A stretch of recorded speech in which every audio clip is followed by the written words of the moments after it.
Hello, and thank you for listening to RENEWables, a podcast by BioStar, which aims to explore the current and future energy landscape in America.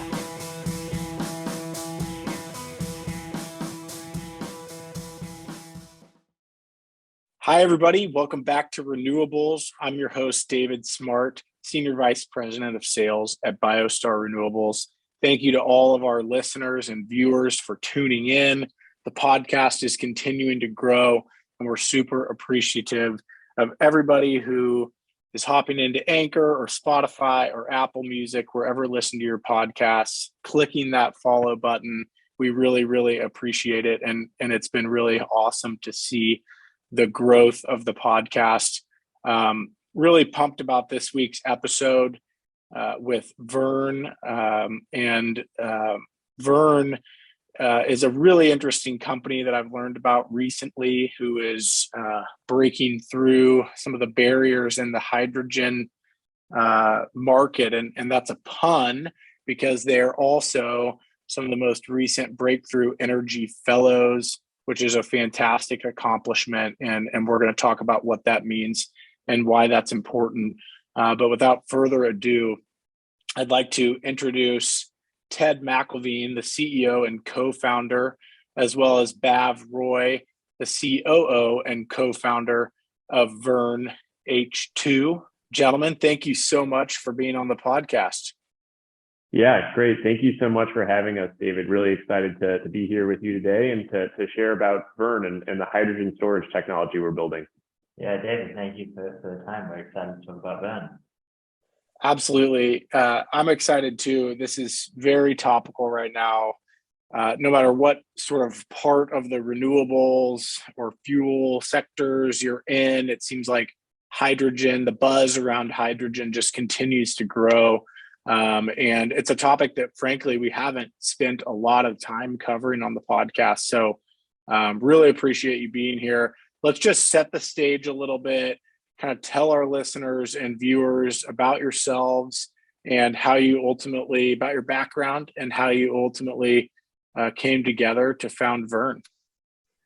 Yeah, definitely. So this is Ted McKlveen, and my background before founding Verne was really focused on decarbonization. It's a topic I've been long passionate about. I was an energy major in college, working on battery technology, worked on renewables, on grid scale software, actually, for optimization of renewables for a while, but went to business school actually aiming to address some of these difficult to decarbonize sectors, such as transportation, industrial heat. And we'll certainly talk about that more later, but that's where hydrogen has a really important role to play. So that's what brought me to Verne and to founding Verne along with Bav. And at Verne, I'm the CEO, so dealing with a lot of the external partnerships, as well as with growing the team, growing kind of our financing and sales. And joining Ted is me, Bav here. I'm the COO and one of the three co-founders of Verne. Like Ted, I've always focused my career on climate change. So I started out as a renewable energy engineer over a decade ago, actually, in the early days of the launch of solar PV across Australia. So I was designing commercial scale solar systems, and I was able to see the rapid growth of renewable technologies, specifically solar and wind. I really saw the rapid growth, but I also saw where these clean technologies weren't really going to decarbonize the economy. So some of the harder to decarbonize sectors like heavy-duty transportation across trucking and aviation. And so that drew me to focus on some of the more innovative, cutting-edge climate technologies, which is why I moved from Australia over to California to focus on deep decarbonization. That's where Verne came into the picture. Excellent. Well, I really appreciate you kind of setting the stage there. And it sounds like your backgrounds obviously lend well to what you're doing today. Before we dive too far in, I want to take a moment just to acknowledge and sort of feature the Breakthrough Energy Fellow program, which you're sort of in the middle of right now, and talk a little bit about the Breakthrough Energy program and what it means for you and your business and why it's important. Yeah, so the Breakthrough Energy Fellowship Program has been really huge for us. To describe a bit more what it is, just I think that some of the context is important there. We need to do a lot to reach net zero by 2050. That requires a lot of new technologies that aren't on the market yet today. And that's really where the Breakthrough Energy Fellowship Program plays an important role. Oftentimes, really scaling some of these new technologies would take decades. And we're talking about really industrial transformation across a number of industries that all have to occur now. And so that's where the Breakthrough Energy Fellowship Program comes in and helps identify these promising early stage technologies and really accelerating their development. And what that looks like for us and for a technology like Verne is they come in with financial support as well as with coaching and mentoring and really speed up what would otherwise be a decades-long process to really accelerate the development to ensure that we do hit our objectives now. And so with the support of the Breakthrough Energy Fellowship Program, we're able to build our systems that we need to build, hire the engineers we need to hire, and really grow the company from a early stage concept into a technology that's on the market. That's fantastic. And you are the first Breakthrough Energy Fellows on the podcast, but we hope not the last. We'll include some information about Breakthrough Energy Fellowship Program in the show notes. And there's a lot of fascinating companies who have participated and are participating. So stay tuned on the podcast. There will be others, and we're super, super grateful and appreciative to be able to connect with you all through Breakthrough Energy. So let's dive into hydrogen, help us kind of set the stage. And, you know, probably maybe half of our listeners and viewers are really, I think, in the energy space, and the other half, I think, are a little bit more removed. And so just give us the 50,000 foot kind of high level overview on hydrogen and hydrogen storage and frankly, why it's important. Yeah, absolutely. Yeah, we definitely see a lot of excitement in the hydrogen industry and can kind of explain why that is. So the main advantage of hydrogen stems from the fact that it is the lightest element, which means it's really useful when you need to store a lot of energy and you need to transport it really long distances. So you can imagine sectors like trucking, shipping, aviation. When we start to shift away from fossil fuels towards alternatives that are made from zero emission, we need orders of magnitude more energy than what we see in the light duty passenger space. And so that's where hydrogen can be potentially quite a useful solution there as a clean fuel. So hydrogen can be made in many different ways, but what's important for the climate change discussion is green hydrogen, which can be produced through a process called electrolysis. And so here you essentially split water into its component parts, hydrogen and oxygen, using renewable electricity. And so once you split the hydrogen out of the water, you can store that in a fuel tank, say an onboard fuel tank, onboard a truck. And typically these storage tanks are made of, say, metal and carbon fiber, depending on the design. And that's what Verne's focused on. We can talk about that a bit later. But then if you want to get use out of that hydrogen, you can then reconvert that hydrogen into electricity by combining it with oxygen through some onboard equipment called the fuel cell, which is essentially the reverse of that electrolysis process. And so you're able to get that clean electricity again. And so really the advantage here is that you're able to get really lightweight, scalable, clean electricity stored as hydrogen.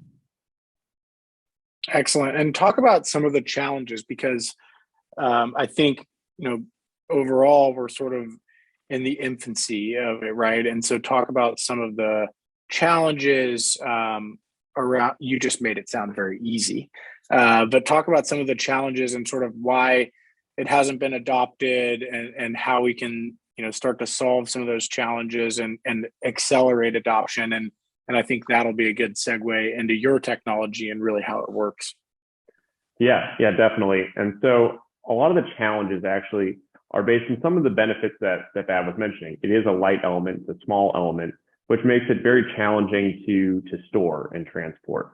And so there's been a lot of progress recently in terms of hydrogen production methods, whether that's electrolysis or other ways to make a low CO2 hydrogen, as well as a lot of emphasis on new ways to use hydrogen, whether that's in vehicles or for industrial heat, for instance. So there's been a lot of focus on these two ends of the value chain, but the middle of the value chain has continued to be a challenge. And because hydrogen is so light, takes up so much volume in its natural state, that to transport or to store enough hydrogen for it to be usable has been an immense challenge. And that's really the origin story of Verne. That was the problem that we identified in the early days of saying, in order to actually use this hydrogen and take advantage of all the promising features of hydrogen, we need to be able to store hydrogen in a higher density form and in a really usable form so that we can use it for all these great applications. I guess the one other thing I would mention is that we have seen a lot of progress over the last decades in hydrogen technology, as another thing that you mentioned. And a lot of that has come from cost reductions in hydrogen production, from increasing scale, more electrolyzers being built every year, as well as decreased renewable energy costs, really driving down the cost of hydrogen production. That gets a lot of people excited, lower cost hydrogen. But important to note that hydrogen production, the hydrogen cost itself, is only about 15% of the end cost of hydrogen at a fueling pump, for instance, today. The other 85% of the cost of that hydrogen comes from the processing of the hydrogen, the compression or liquefaction to store it, as well as all the downstream distribution and refueling site equipment. And so that's really what Verne is focused on, is what comes after production to make sure that we can actually make the hydrogen usable. Very interesting. So talk about how your technology works and how you're poised or poising your business to improve hydrogen storage. I was kind of researching your company and I saw, I think, cryo-compressed high density hydrogen storage. Talk about what that means and why it's so important. Absolutely. So maybe to set the stage, I can first talk about how hydrogen is stored today and sort of compare and contrast it to what we're developing at Verne. So today, you'll see, especially in California, there are some fuel cell hydrogen vehicles. They store hydrogen at either 350 or 700 bar pressure. So that means it's a compressed gas that is at a pressure that is roughly 350 or 700 times the pressure that we face just at ground level state as humans. And so that requires, some energy to compress it, and it offers moderate densities, and it's pretty flexible. However, it doesn't store enough hydrogen when we start to talk about the needs of large vehicles like trucks and then other things like ships and planes. And so there, the industry is looking towards higher density solutions. And so the other alternative to storing hydrogen today is as a liquid at negative 253 degrees Celsius. Ted, do you know what that is in Fahrenheit? Negative almost 450 Fahrenheit. And so that obviously is a very energy intensive process to cool it down to such cold temperatures. And it does offer high density. However, it creates a lot of challenges as well. Any sort of heat that goes into that system will cause that really cold hydrogen to vaporize, which means you've got a pressurized gas in a system that is not designed to hold pressure. Obviously, it has some issues there. And then in addition, as I mentioned earlier, it takes a lot of energy to cool it all the way down to that state. And so liquid has its own challenges.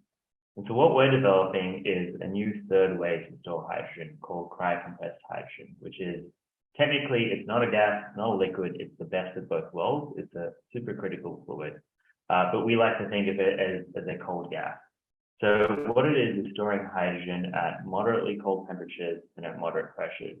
So we're only going to 350 bar pressure, so only lower than what a lot of the vehicles today have in terms of pressure, and only moderate temperatures.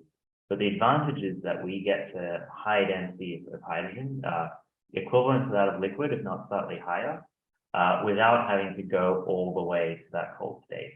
And so it means that it's a much cheaper fuel compared to liquid, and then B, we have a lot more operational flexibility.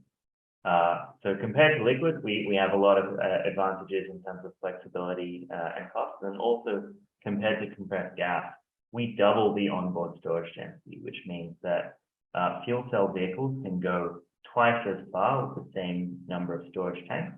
Or if they want to save on cost, they can halve the number of storage tanks and go the same distance. So saving on cost, on weight, on space. That's fascinating. So for, because, you talk about EVs and sort of this transition away from fossil fuels, and it's all about range, right? So like what would, I want to get into the applications for the technology. Obviously, trucks and cars come to mind, but talk a little bit about some of the other applications, and if you can, put some metrics around what is that range when you say 2x range. Like, what does that mean for a semi truck or something like that? So help us understand the applications for this, and I guess the implications of being able to double that range.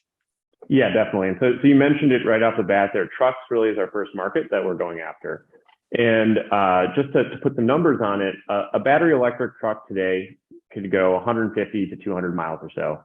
Now, a hydrogen truck today already increases that a lot. Hydrogen truck today could go 400, maybe 500 miles without our technology, using compressed gas, which Bav was mentioning is dense but still relatively low density.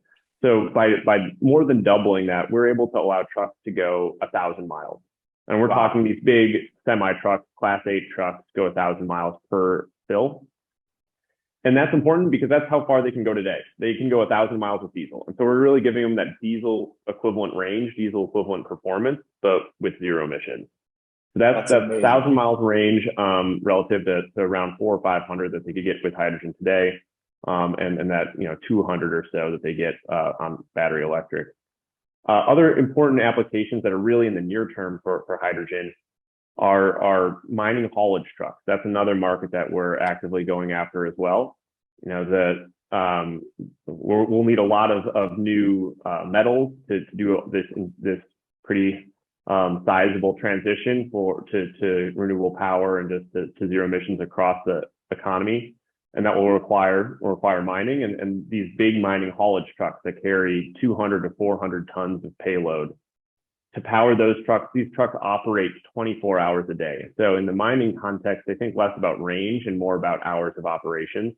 And those trucks need to be able to refuel quickly, which they can with hydrogen, and then refuel infrequently. And so to fuel once per shift or once per day. And so we're giving it that ability to really, again, match that diesel performance they have today, during which they fuel about once a day, and then run with two operators pretty much 24/7. That's incredible. And you started to answer my next question, which is fueling time. Is it similar to fueling up a truck with diesel?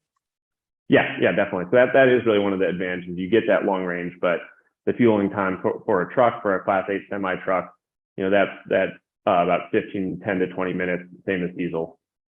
Wow, that's fantastic. That is so cool. And just the idea of getting in a truck and going 1,000 miles without having to stop. I think I would probably have to take one or two bathroom breaks there, but that is really impressive and really cool. So how far into this are you? Because I know, the goal of the Breakthrough Energy Fellow program is to help, as you mentioned earlier, advance engineering, grow your business. How far into this are you? Talk about when you'll be on the road, if you will, with real customers, if you're not already. Yeah, well, you actually answered this there. So we're actually working with some commercial partners to get on the road this year. So we're doing some private demonstration projects to give various parties extensive experience with our system. Getting a lot of miles driven, really battle testing our systems to make sure that they're really suitable for at scale deployment. So we'll be continuing to work with various commercial partners over the next few years, and then we'll work with them to get on the road across North America and elsewhere. Awesome. Well, congratulations. That is really exciting, and I look forward to kind of hearing how things progress and to hearing about some of these pilots. Can you, if you can, name? I don't know if anything is confidential at this point, but if you can, who are some of the key partners? Besides, of course, the Breakthrough Energy Fellow Program that you've been able to partner with and leverage thus far.